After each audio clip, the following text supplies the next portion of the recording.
Jeanne a été arrêtée le 7 août 1942. Ouais, non, c'est pas bien comme début, ça. Dans cet épisode 4, je vais devoir vous raconter comment Jeanne a été déportée.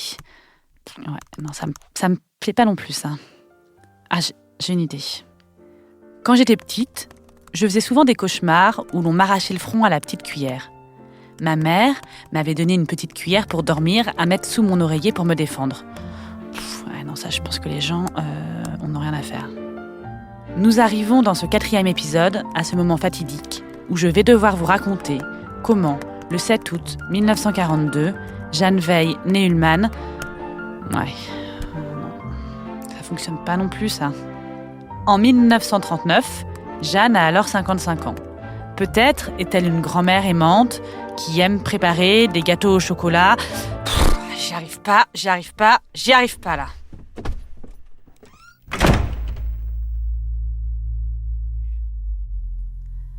Dans cet épisode, nous arrivons à la fin des années 30, au début de la Seconde Guerre mondiale et à la fin de la vie de Jeanne. J'ai commencé ce podcast en essayant de vous raconter qui était Jeanne, en dehors d'une personne déportée, et je n'ai pas envie d'écrire sa mort. Je m'imagine, dramaturge magicienne, changeant le destin de Jeanne grâce au pouvoir de mon écriture. Je pourrais lui donner une toute autre fin de vie. Jeanne quitte Raphaël pour le voisin du dessous, Monsieur Müller. Elle bazarde tout. Famille, enfants, petits-enfants, et part à 60 ans vivre dans une villa à Los Angeles. Jeanne sort un roman féministe, Vie cachée. C'est un succès de fou, un best-seller. D'ailleurs, en 2020, tout un tas de rues et d'écoles primaires portent le nom de Jeanne Veil. Plus probable, Jeanne finit sa vie tranquillement et meurt dans son sommeil au 15 rue Léo Delibes en 1984 à 100 ans. Elle a eu le temps de connaître ses arrière-petits-enfants et même ses arrière-arrière-petits-enfants. Malheureusement, je ne suis pas une magicienne et je vais donc juste vous raconter comment est morte Jeanne en mars 1943, en Pologne, à Sobibor, et tenter de démêler ce qu'a pu être la fin de sa vie. À la recherche de Jeanne, épisode 4. J'ai longtemps imaginé la Seconde Guerre mondiale de façon manichéenne. Il y avait les méchants Allemands, les méchants collaborateurs français, les valeureux résistants, et puis dans tout ça, les Juifs qui devaient se terrer, se planquer comme des rats. Évidemment, la réalité est bien plus complexe. Je m'en doutais, bien sûr, mais je l'ai vraiment découvert en écrivant ce documentaire. Cette guerre, Dominique, la petite fille de Jeanne, l'a vécue. Elle était enfant en 1940. Elle y a perdu sa grand-mère Jeanne et sa mère, Jacqueline, toutes les deux assassinées en camp de concentration.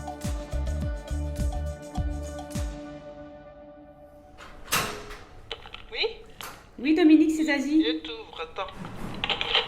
Dominique est la première personne que j'ai interviewée quand j'ai commencé cette enquête. Un été, dans son appartement du 14e arrondissement de Paris, où elle vit seule, avec son chat Réglisse. Et toi, Dominique, est-ce que tu peux me dire qui t'es par rapport à Jeanne ? C'est ma grand-mère paternelle. Et est-ce que tu l'as connue ? Disons que je l'ai aperçue, et je crois que je te l'ai écrit, ça. C'est que le seul souvenir que j'ai, c'est que de temps en temps, je sais pas qui m'emmenait, c'est peut-être mon autre grand-mère, pour aller lui dire bonjour, en fait. Et je me souviens que, je devais avoir moins de 6 ans. C'était un immense appartement dans le 16e arrondissement. Et les adultes se réunissaient dans le salon, mais moi, on m'avait installé dans l'entrée de l'appartement et je devais attendre les adultes. C'est tout ce que je me souviens. Donc je m'ennuyais terriblement. Oui, c'est ça, tu t'ennuyais. Oui. Et toi, quand tu étais enfant, tu étais petite pendant la guerre, mais est-ce que tu savais que tu étais juive ? Je ne savais pas les conséquences que ça avait, si tu veux. Puisque j'avais demandé même à porter l'étoile. Donc, je ne savais pas du tout l'histoire exacte. Ma grand-mère me protégeait beaucoup, si tu veux. Je ne savais rien. Je croyais que ma mère allait revenir. Enfin, pour moi, tout était clair. Et t'avais demandé à porter l'étoile parce que tu trouvais ça joli? Ben oui, absolument, parce qu'en classe, j'étais pas très brillante. J'avais jamais de prix, ni rien. Je disais, ben, j'aurais une décoration comme tout le monde. Et heureusement, j'avais pas l'âge, donc ma grand-mère, elle a pu s'en sortir facilement. Parce qu'elle la portait, oui. Et puis on a feuilleté le cahier intime que tenait Jeanne sur la vie de ses enfants. Dominique en possède l'original. Et elle m'a dit cette phrase sur Jeanne qui m'a un peu étonnée. Papa, il a détesté sa mère. Je t'avais dit ça. Il n'en parlait pas d'ailleurs. Il l'a dit peut-être une fois, je sais plus. Et pourquoi il l'a détestée? Ben, il faudrait lire ce carnet vraiment attentivement parce qu'on voit qu'elle le sous-estime beaucoup parce qu'elle a le modèle de l'aîné, Jean-Claude, qui était très brillant. C'était quand même un milieu intellectuel. Et la connaissance, c'était la réussite. Quoi. Parce que tu sais si ton père, ensuite, il a eu accès à ce cahier quand il était... Non, je ne sais pas. Je ne sais pas, mais quand en plus, il devait être très culpabilisé de son rapport à sa mère dans la mesure où elle a été déportée. Je pense qu'il a beaucoup culpabilisé d'avoir un sentiment négatif sur elle. Et toi, du coup, quand tu as grandi avec ton père, il te parlait jamais de sa mère? Il en parlait jamais? Non seulement de sa mère, mais de ma mère non plus, il ne parlait pas. Il a évoqué une ou deux fois, mais parce qu'après, j'ai fait beaucoup de recherches. Toi, tu posais pas de questions quand tu étais petite? Non, on parlait peu. Moi, c'est drôle parce que ma mère, je lui en voulais.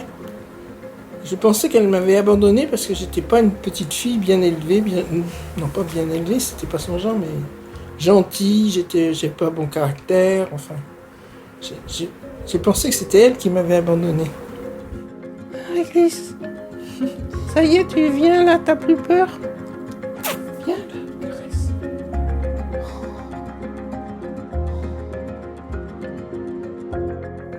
La mère de Dominique, Jacqueline, n'a bien sûr pas abandonné sa fille.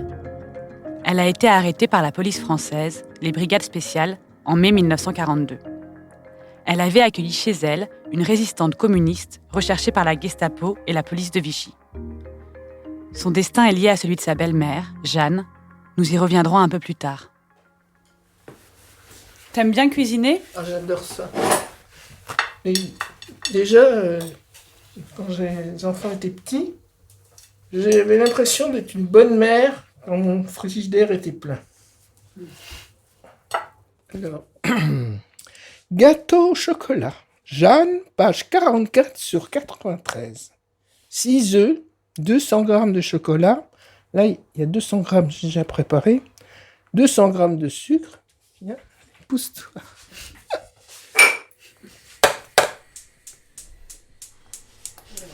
Ça sent bon là déjà. C'est dommage parce que tu peux pas enregistrer les odeurs. Mais parfois les bruits, tu vois, ça met l'eau à la bouche quand même. Est-ce qu'il est bon?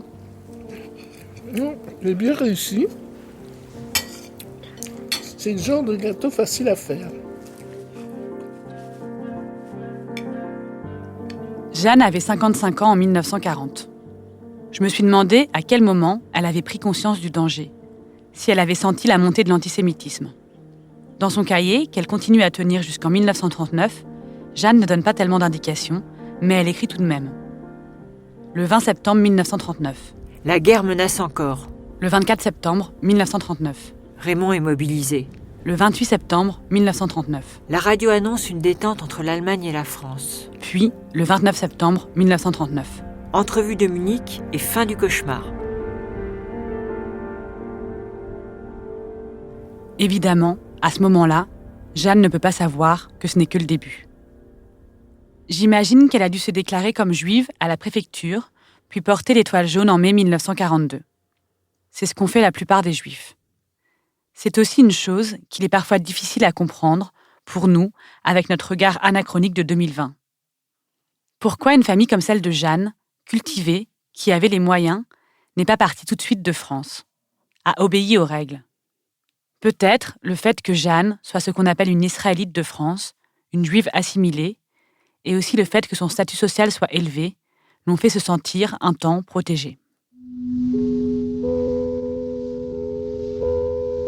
Mesdames, Messieurs, Nous avons le regret de vous informer que nous sommes dans l'obligation de suspendre le spectacle, la région parisienne venant d'être mise en état d'alerte.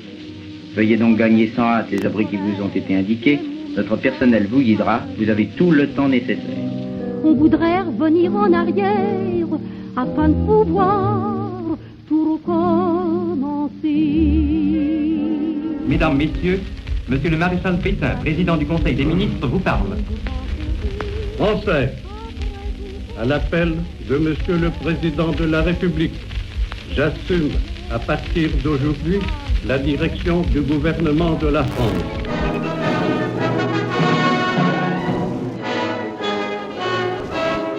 À Paris, au Palais Berlitz, vient de s'ouvrir l'exposition Le Juif et la France. Pendant les 3 premiers jours, 13 000 personnes ont visité cette remarquable exposition où se trouvent rassemblés les documents, les photographies démontrant le péril juif dans tous les domaines de l'activité nationale. Il prouve combien la France, victime de sa générosité et de sa traditionnelle hospitalité, surtout depuis 1936, s'était enjuivée. Le danger de l'influence morale du judaïsme. Démenti. La France qui a été battue, ce n'est pas le peuple français, c'est la bande de salauds, de juifs et de capitalistes qui nous dirigeaient.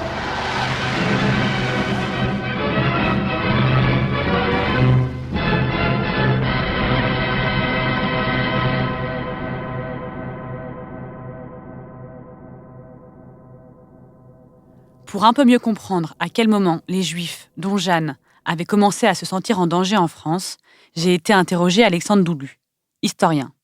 Nous sommes à Paris, dans le 4e arrondissement, au mémorial de la Shoah. Quand on essaie de comprendre ce qui s'est passé en France ou ailleurs, c'est le passage de persécution quotidienne à un programme de mort programmée des persécutés. Alors c'est vrai que la situation s'est dégradée très lentement, très progressivement. Tout d'abord, les Juifs ont été recensés, ils ont été exclus de l'administration, de certaines professions, qu'ils soient français ou étrangers.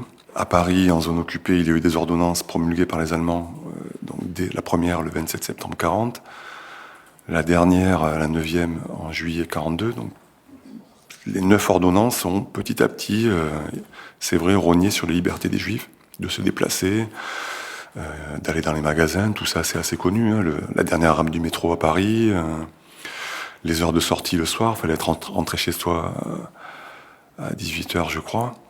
Donc c'est vrai que le quotidien des Juifs s'est beaucoup dégradé, particulièrement à partir du moment où, de la 8e ordonnance, où les Juifs ont dû porter l'étoile. Donc ça a été sans doute le déclencheur pour certains des Juifs de zone occupée, pour prendre une décision d'urgence, à savoir quitter la zone occupée d'une manière ou d'une autre. Et pour autant, il y a quand même des Juifs français, des Juifs à Paris qui sont restés chez eux. Alors oui, c'est une question qui est toujours difficile, assez délicate à envisager, parce que nous, c'est vrai qu'on voit la persécution des Juifs, la déportation des Juifs, mais c'est vrai que selon qu'on soit étranger ou français, les chances de survie sont pas les mêmes. Et les Juifs français à Paris et en zone occupée ont très bien vu dès 1941, dès le printemps 41, que les premiers à être réellement persécutés, c'est-à-dire internés, étaient exclusivement des étrangers. Au départ, c'était des hommes étrangers et juifs qui étaient internés à partir du mois de mai 41. À Paris, c'est la rafle du billet vert le 14 mai 41. Ceci dit, il y a une autre rafle le 20 août 41, où là, c'est les Allemands qui ont eu l'initiative. Et là, déjà, des milliers de Juifs français ont été raflés. Parce que pour schématiser, autant du côté de la police française, il y avait le souhait de taper sur les étrangers pour épargner les Juifs français. Les Allemands, eux, Dannecker au premier chef, ciblaient tous les Juifs en général, et plutôt même les Juifs assimilés, français, ayant une bonne situation. Donc il y a une espèce de décalage entre ce qu'auraient voulu les Allemands et ce qu'ont permis l'administration française à Paris.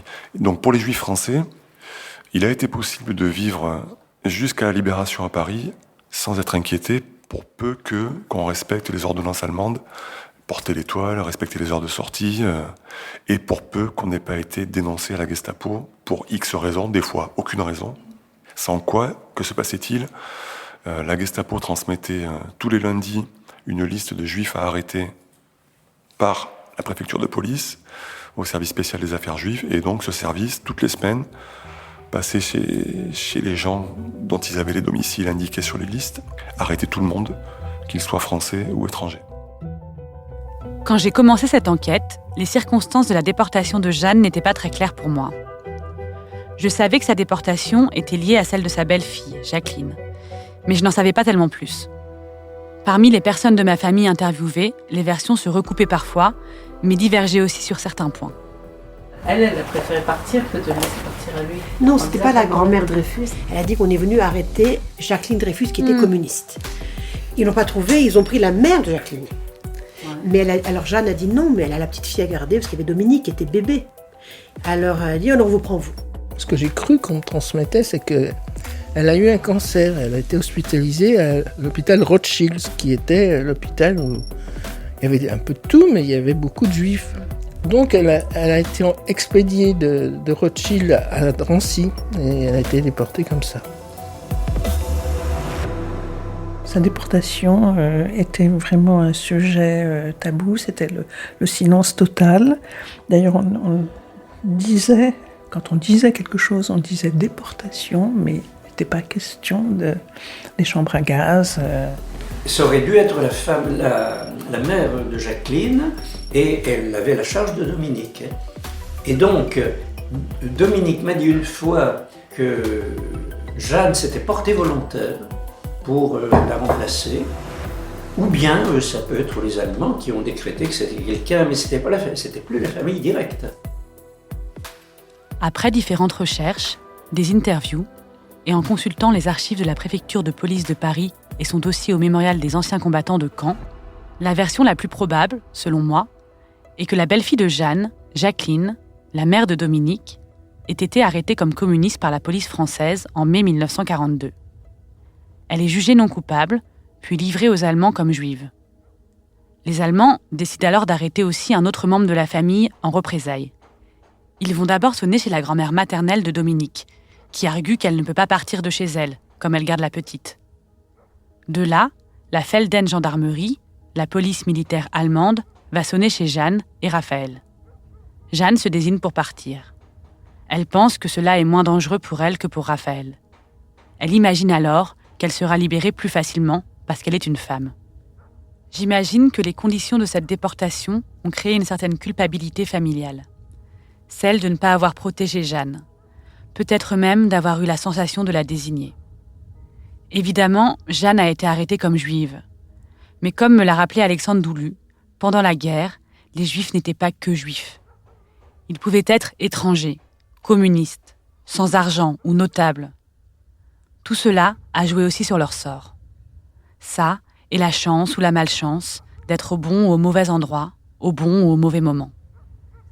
Jeanne a d'abord été déportée au fort de Romainville le 7 août 1942. Elle a ensuite été amenée au camp de Drancy le 3 septembre. J'ai demandé à Alexandre Doulu à quoi ressemblait Drancy quand Jeanne y est arrivée. Alors en août 1942, par rapport au mois précédent, Drancy c'est un camp de transit pour la déportation, c'est-à-dire génocidaire. C'est-à-dire que jusqu'au 16 juillet 1942, à Drancy, il n'y a eu que des hommes pendant un an, que des hommes adultes.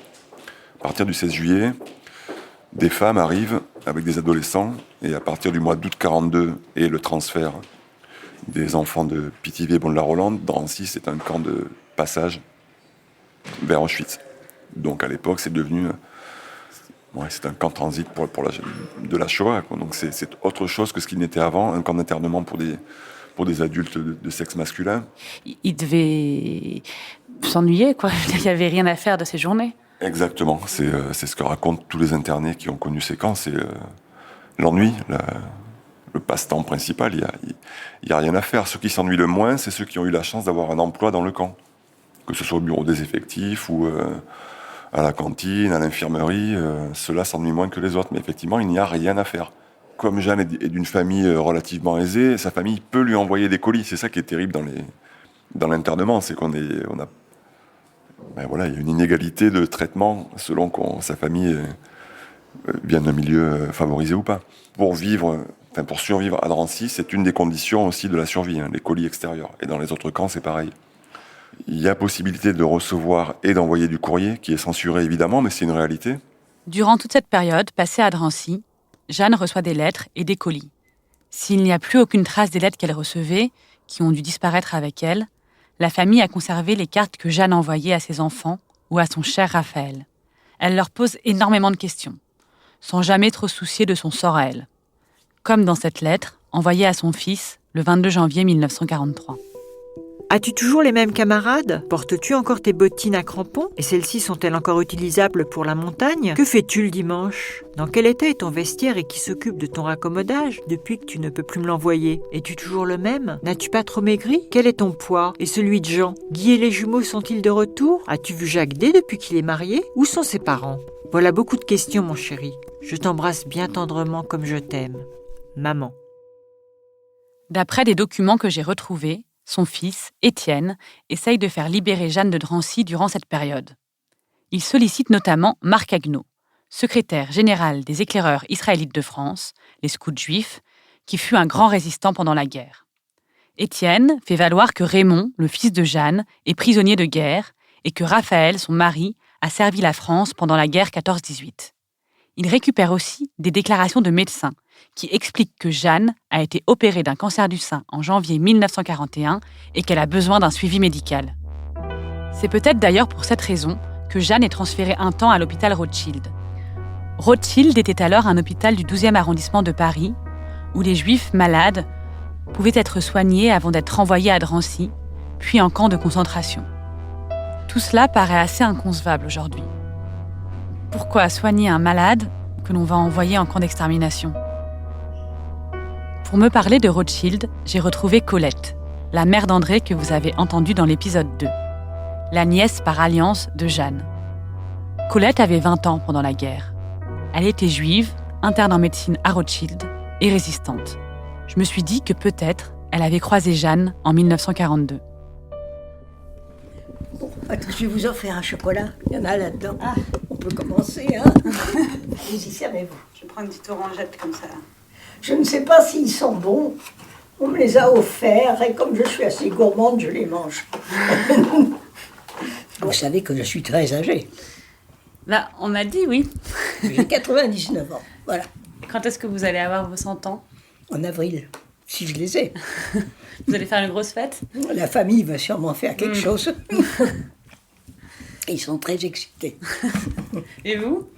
Moi, honnêtement, depuis que je suis plus avec Jacques, il est mort en 2011. Depuis, il me manque tout le temps. Hein. Voilà. Mais je ne peux pas me plaindre.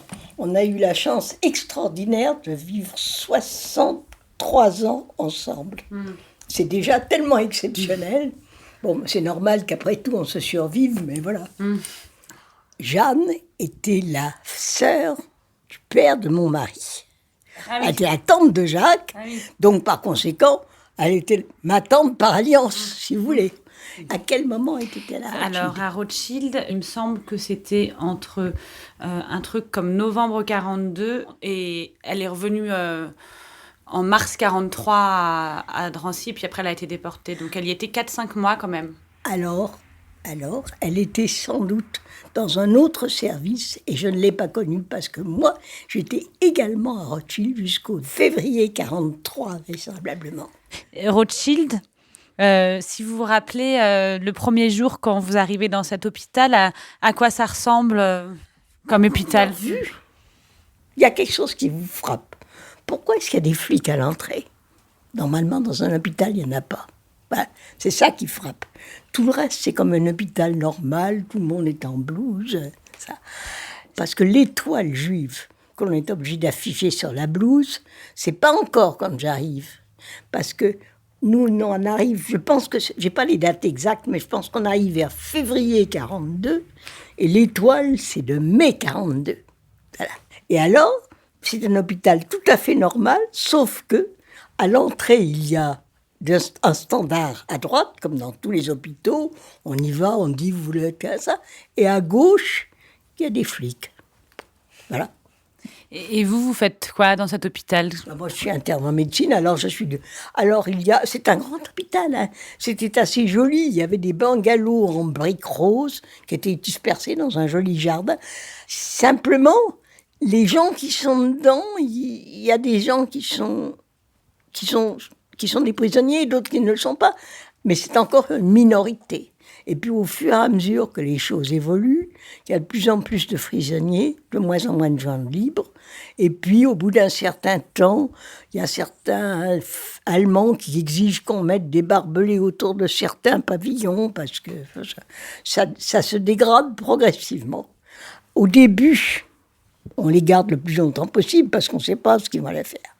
Puis ensuite, il se passe quelque chose.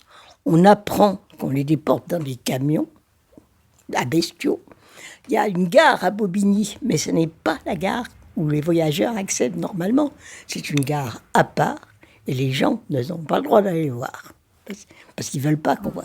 Et là, on apprend qu'on met les gens dans des wagons à bestiaux, fermés à clé, qu'ils partent avec une bassine d'eau et une essuieuse pour leurs besoins, qu'on ne sait pas si on leur donne à manger, qu'on ne sait pas combien dure le voyage, qui ne sont pas assis, qui sont debout, tassés les uns contre les autres. Une fois que l'on sait ça, et que l'on sait qu'ils y mettent indifféremment des hommes, des femmes, des bébés, des femmes enceintes, ça, on se dit que les conditions de voyage sont abominables, et nous, on se dit qu'on ne peut pas laisser les enfants aller là-dedans. Donc, à partir de ce moment-là, et c'est Claire Eman, l'assistante sociale, qui met ça au point, et il se dit qu'il ne faut absolument pas que l'on admette que les enfants partent dans des conditions pareilles. Parce qu'on espère encore que les adultes survivront, mais on se dit que les enfants ne peuvent pas survivre. Donc, à ce moment-là, il se passe pour elle le truc suivant. Ces enfants sont prisonniers, ils sont sur une liste. On les a envoyés à Rothschild parce qu'ils étaient malades. On les a soignés, ils vont bien. Qui est-ce qui se charge de ça ?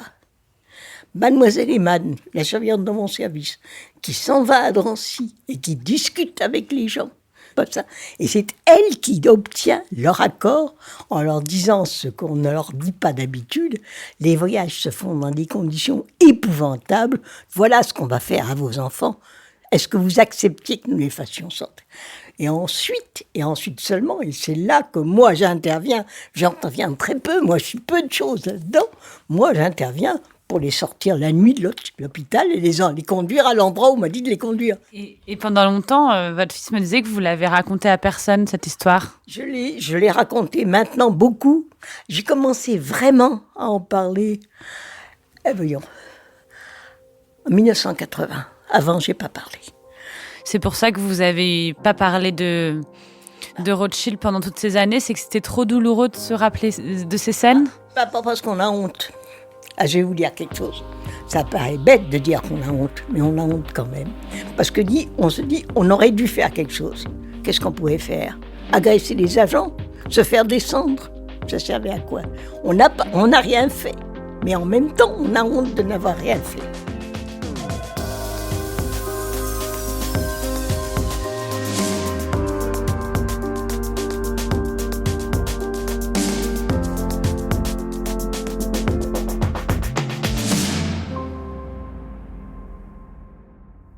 Le 6 mars 1943, Jeanne doit partir de Rothschild. Je ne sais pas pourquoi. Peut-être un médecin décide qu'elle n'est plus assez malade. Peut-être est-elle déjà prévue pour compléter un convoi en partance pour la Pologne. Mars 1943 est un mois redoutable. Près de 5000 Juifs ont été déportés de Drancy. Jeanne est réincarcérée à Drancy, puis transférée au camp de Beaune-la-Rolande le 9 mars. Elle est renvoyée à Drancy le 23 mars, et 2 jours plus tard, le 25 mars 1943, elle part dans le convoi numéro 53 pour Sobibor. Jeanne aura attendu près de 8 mois avant d'être déportée. Le fait qu'elle soit bourgeoise et française ne l'aura pourtant pas épargnée.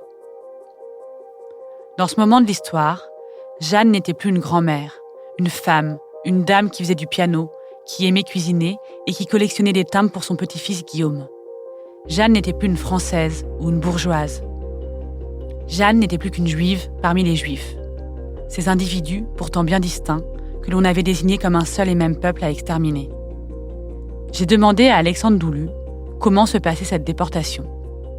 Quand un convoi était organisé, le service des effectifs de Drancy dressait une liste. Alors à l'époque, c'est 1000 personnes. Et tous les malheureux dont le nom était sur la liste étaient prévenus dans leur chambrée, par le chef de chambrée, que 2 jours après, ou le lendemain, ils changeraient d'escalier. Alors ce qu'on appelle escalier à Drancy, en gros c'est pour domicilier, il y a 22 escaliers. Il y avait des escaliers de départ. 2 jours avant, ceux qui sont désignés pour être déportés sont déménagés de leur escalier aux escaliers de départ et sont appelés le matin du départ, amenés dans des bus à la gare du Bourget et déportés.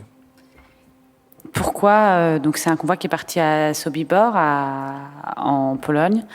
C'est un camp peut-être qu'on connaît moins bien quand on est français.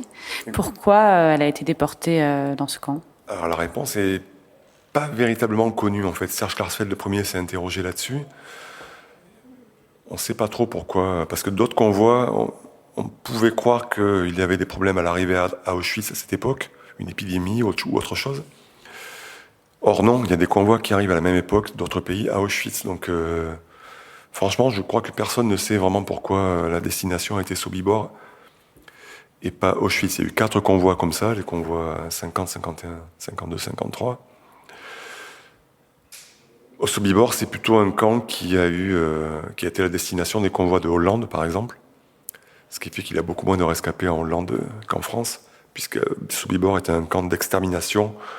100% des arrivants étaient gazés, sauf quelques hommes qui pouvaient être désignés à l'arrivée pour être Sonderkommando ou coiffeurs ou charpentiers, mais très très peu.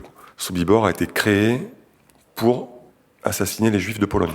Donc il a été créé pour ça, et quand tous les Juifs de Pologne ont été liquidés, le camp a été lui-même liquidé, démantelé, effacé. Donc après, à la fin de l'année 43, le camp a été désossé, démantelé, démoli. Il n'en reste rien. Aujourd'hui, c'est une forêt. Et donc là, le 25 mars 43, tu me dis qu'il y a des bus qui partent de Drancy pour le Bourget, que les trains partent de là. Est-ce qu'on a... on a des images en tête, mais est-ce qu'on a des idées de ce qu'était ce voyage du Bourget à Sobibor ? Si tu veux, on connaît c'est par les rescapés qu'on connaît le vécu des déportés dans les wagons, ou par les évadés, parce qu'il y en a eu quand même au moins 70 déportés de France qui sont évadés des convois. Je crois que c'est très connu, c'est le manque d'eau, c'est l'hygiène forcément qui est horrible, puisque le seau de déjection d'excréments est vite plein, se renverse, bref. Il y a quand même, ce qu'on connaît moins, c'est les trains s'arrêtent malgré tout, 1 fois, 2 fois, justement pour vider le seau. Quelquefois, les gens peuvent boire quand ils s'arrêtent près d'une gare. Mais sinon, c'est des scènes c'est des scènes d'épouvante, parce que des gens qui vivaient à peu près normalement chez eux, en ce qui concerne la France, avaient une vie à peu près normale, se retrouvent dans un univers apocalyptique. L'eau, les pauses pour vider le seau, ne sont pas des sortilèges assez forts pour se consoler de l'horreur qu'a dû subir Jeanne durant ces 3 jours de trajet. Sur les 1008 personnes déportées, 5 survivront. Jeanne est gazée tout de suite. Il reste de Jeanne beaucoup de choses. Des lettres, des photos, des boîtes à trésors, et un silence transmis de génération en génération. Il reste aussi les premières phrases de ce carnet entrepris par elle à 24 ans. Ces premières phrases, écrites pour ses fils, sont pleines d'espoir, mais résonnent cruellement, un siècle plus tard. Jean-Claude a aujourd'hui 19 mois et 1 semaine, et Raymond 4 mois, 1 semaine et 5 jours. Jean-Claude a déjà tout un passé de petits mots drôles, de grimaces et d'attitudes comiques. Les faits notoires de son existence ont été consignés dans un petit cahier, et maman va les recopier ici, ce soir. Maman voudrait aussi que ces petits garçons lisent ce journal un jour, plus tard, quand ils seront des hommes, et qu'ils se souviennent d'elle quand elle était jeune, gaie, et leur consacrait toutes ses journées. Peut-être, alors, penseront-ils davantage à leur vieille maman. Si elle est maussade et impotente, ils auront peut-être pitié de son sort et lui pardonneront d'être devenue vieille en souvenir du passé. Aujourd'hui, maman a exactement 24 ans et demi et papa 27 ans et 5 mois. Ils pensent à l'avenir avec confiance et sont persuadés que leurs chéris seront des hommes parfaits. En secret, ils pensent même qu'ils seront plus parfaits que les autres. Ils seront des hommes de génie, sans cesser d'être des braves gens. Maman souhaite seulement qu'ils ne fassent de mal à personne et aussi qu'ils n'aient besoin de personne. Maman voudrait aussi qu'ils apprennent à modérer leurs besoins et ne désirent jamais plus qu'ils ne peuvent obtenir. C'est là, à son avis, le secret du bonheur.